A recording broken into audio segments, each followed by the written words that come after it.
Hi INFJs and Neurodivergent INFJs, welcome back to my channel. Have you ever felt so drained just from existing in a people-filled world that you can't even show up in life anymore? Like every sound, every conversation, every demand chips away at you until you have absolutely nothing left to give. Not even for the people that you love or the things that bring you joy. If you've ever felt this way, I know I have many times, like for years on end, you're not alone. And today we're going to talk about a kind of loneliness that neurodivergent INFJs rarely hear anyone talk about because I don't think a lot of people understand it.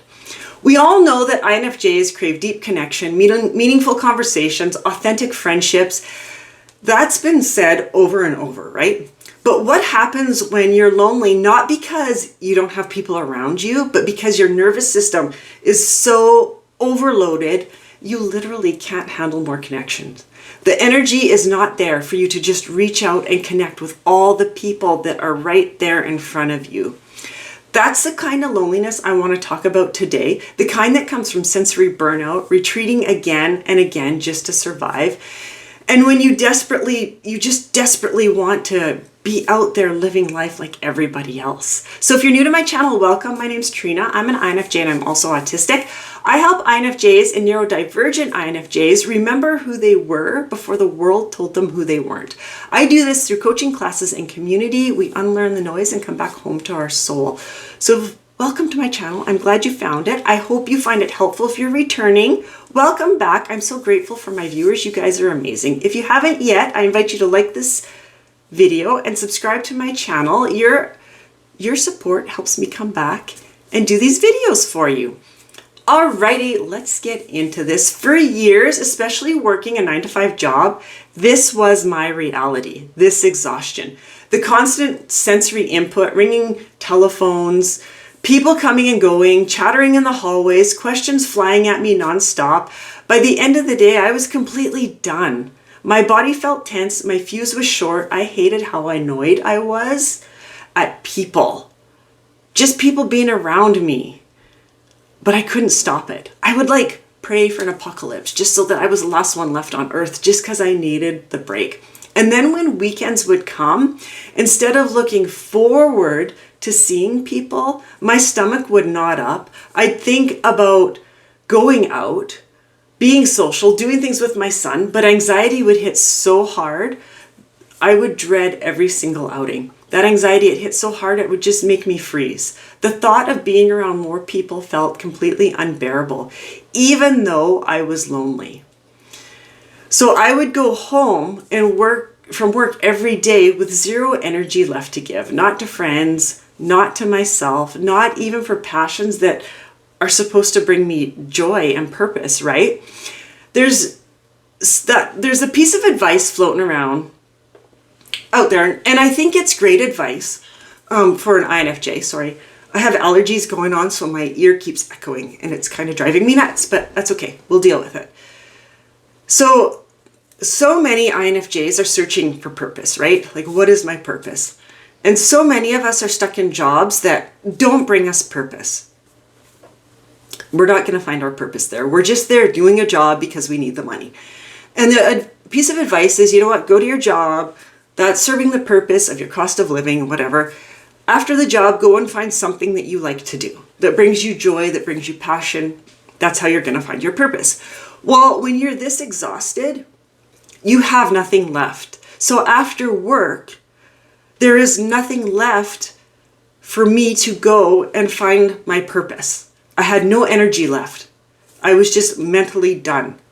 The only thing that I could do was head out to the forest walking with my dogs, let nature slowly untangle the knots in my chest. Anything else felt impossible. So I would look at that piece of advice and I'd be like, well, that's fine, but I don't have any energy left by the end of the day to go and try different things to find my purpose, right? And this creates more loneliness inside of you. And the thing is, people around me didn't get it. They didn't understand, and they still don't. In fact, I'm going to be completely transparent with you guys right now. I'm going to get a little real. This last month, my life was completely turned upside down and set on fire. And I find myself, sorry, I gotta fix my notes here. I find myself back being a single mom again. And this is a very familiar path. I have already lived this life. I raised my oldest son as a single mom all on my own. So I know what's in store for me, and I know I can do it. But I also know that I have to go and get another job, a full-time 9-to-5 job again. I'm still going to come here and do videos for you guys. Don't worry about that. I'm not going to stop that because this is what brings me joy and purpose, and I'm not letting that go. But I do have to go out and find a full-time job, which triggered massive amounts of anxiety in me because of what I'm talking about here, that exhaustion, that overwhelm, constant, that loneliness of knowing that you need to reach out and connect with people, but not having the energy to do it. Okay. So this is where I came up with this idea for this video, because I have learned along the way when something triggers the anxiety, I start to unpack it. I work backwards. Okay, this is how I'm feeling now. What is going on? What's happening? And this is what I came up with. Okay, and people don't understand it. To this day, people still don't understand it. When I've talked to loved ones about my situation I've got going on, I get the eye rolls, I get invalidated. I've even gotten like brushed off, like, oh, it's just in your head, get over it kind of thing, right? They will judge how much solitude I need to feel normal. Like something is terribly wrong with me. And the problem with that is they've never experienced it. And like, I don't expect them to understand, because unless you've actually experienced this as a neurodivergent INFJ, not off topic, but I am curious, if you're INFJ watching this and not neurodivergent INFJ, do you experience this? I know that neurodivergent INFJs do. Now, INFJs, we are a sensitive personality type, right? All INFJs, well, I shouldn't say all of them. Most INFJs will identify with high sensitivity, very high. Now, if you're neurodivergent and you identify with high sensitivity, and you're an INFJ, that sensitivity is going to be heightened like tenfold. It's much more sensitive at a much deeper level, okay? So I'm just curious if INFJs who don't identify with neurodivergent can understand this feeling. I'm just curious. Let me know in the comments if you do, because I'm just curious about that. Now, back to this. People who haven't experienced this, they won't understand it, right? That feeling of anxiety, the cycle, like I clearly remember the cycle of living on the edge. And I don't mean like living on the edge doing crazy stuff. I mean like I'm always on edge, completely overwhelmed, trapped in my head because I couldn't control what was happening inside my body. It's a horrible mix.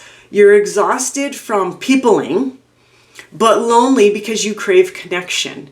You want to get out and live your life, but your nervous system screams no. So it's a huge tug of war going on inside. And for me, back when I experienced this, when I was a single mom the first time, this actually led me to deep isolation. Deep. I mean, I live a pretty isolated life anyway. Most INFJs do. But this exhaustion will lead me to much deeper isolation. And this is what many neurodivergent INFJs face every single day of our lives. It's not that we don't like people or that we're antisocial, although I will say feeling this way every day does make a person start to feel like you hate people and make you very bitter. I know I've experienced it. But it's just that our nervous system gets flooded. So every sound, every demand, every unspoken emotional cue piles up until there is no capacity left. We retreat, and that becomes survival. That's what that is, it's survival. I remember coming home after work and knowing that I had to ask my son about his day. Because that was important, right? Communication with the kids. And I did want to learn about his day and what he did all day at school and whatever. But for me, it was such a huge task that it was like I was being handed this little tiny pair of scissors and being told to go out and cut my backyard with these scissors. Like, it was a mountainous task because I had no more left to give, right? So we retreat. Again, it becomes survival, but retreating repeatedly builds up walls around us. This doesn't help. Remember, I said I become very isolated when I get into this, much deeper than I already am. We cancel plans. We stop reaching out. We watch life happening from the sidelines, or sometimes even further back than the sidelines. And the more it happens, the lonelier we feel, and the guilt kicks in. I should be social. I should take my kid out more. I should go meet people so I'm not alone. I should call my friend. But the truth is, we can't. Now, I want you to listen to this. It is not a weakness, and it is not in your head.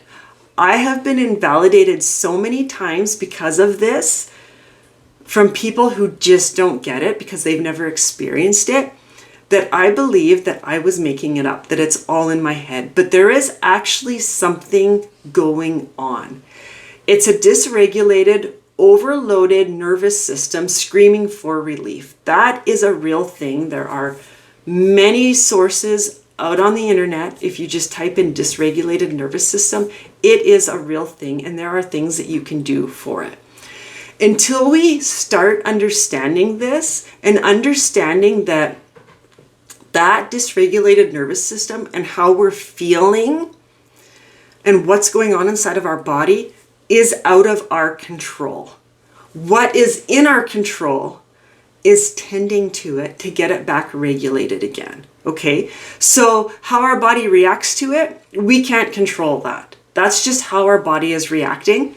But what we can do is pay attention to those signs and be like, oh, I'm becoming dysregulated. I need to go back and get regulated so I can feel better, so I can start showing up, so I can start connecting with people, right? So we stop blaming ourselves. I want to throw that in there because I really, so long, for so many years, I was invalidated and made feel bad about this and believed that it was something I was making up and it was all in my head, but it's actually a real thing. So if you've been here, I want you to hear this. You're not broken. You're not bad at life, because that's what I used to tell myself. Well, Trina, you're so bad at life. Your system is just overloaded, and it makes connections feel very impossible, even when you want it so badly. There are ways to build safety back into your body, to calm that overwhelm, and slowly make space for connection again. And like I said, just a simple search, dysregulated nervous system, and a whole bunch of sources will come up and give you tips. I've even done videos on it to give you tips how to regulate your nervous system back to feeling normal again, I guess is what I'm going to say. But here's another trap that shows up with this. After we retreat, we often spiral in overthinking. We replay every interaction. We beat ourselves up about canceling plans or avoiding plans. I used to avoid plans, right?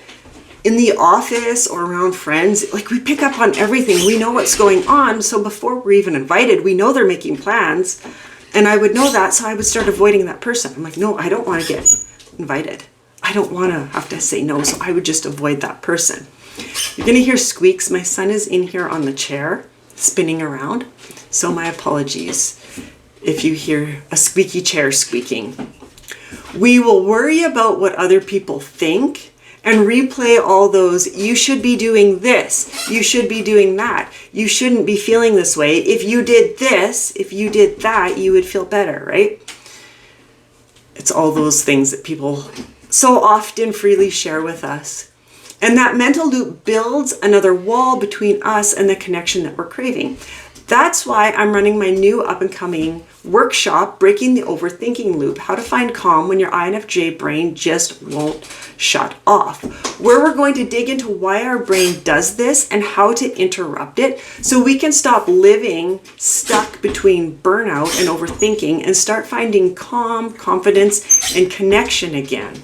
I'll leave the link in the description of this video if you want to learn more about it. But for now, if you're feeling this kind of loneliness, I just want you to know you're not alone. You're not failing, and you deserve to feel safe and comfortable in your own skin again. I hope this was helpful. Let me know in the comments. Again, if you're an INFJ, but you don't identify as neurodivergent, do you relate to what I was talking about with that exhaustion?